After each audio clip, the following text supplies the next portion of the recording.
Mga kaibigan, Mike Enriquez po para sa Investigador. Nakarating po sa aming programa na meron pang karumal-dumal na nangyayari. Ito po ay hindi para sa mga bata. Maselang po ang sitwasyong ito. Kaya patulugin nyo na yung mga bata.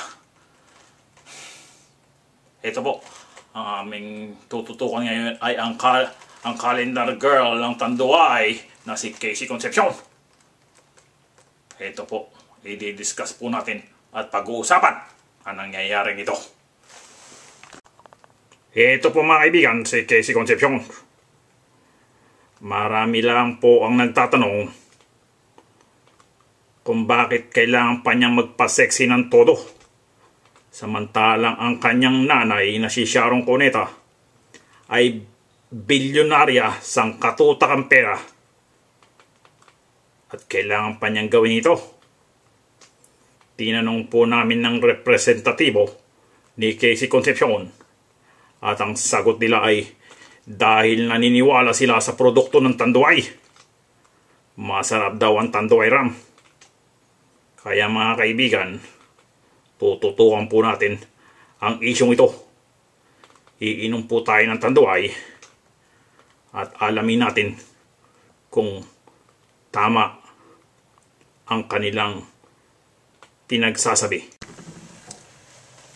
Ito mga kaibigan, nandito na ang Tanduay Ram natin, 5-year-old.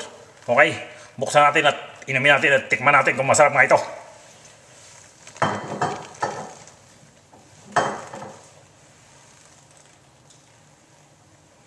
Okay, ito na po. Kailangan ko kumuha ng buwelo dahil matagal po akong hindi uminom ng ganito. Ito na po.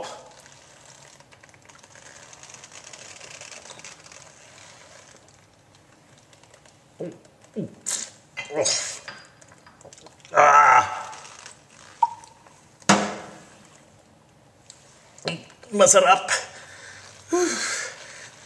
Pero hindi ako nakahanda dun sa lakas at sipa. Banayad siya. Masarap nga. Okay lang. Pwede na rin. Hanggang dito na lang po. Mike Enriquez para sa Investigador.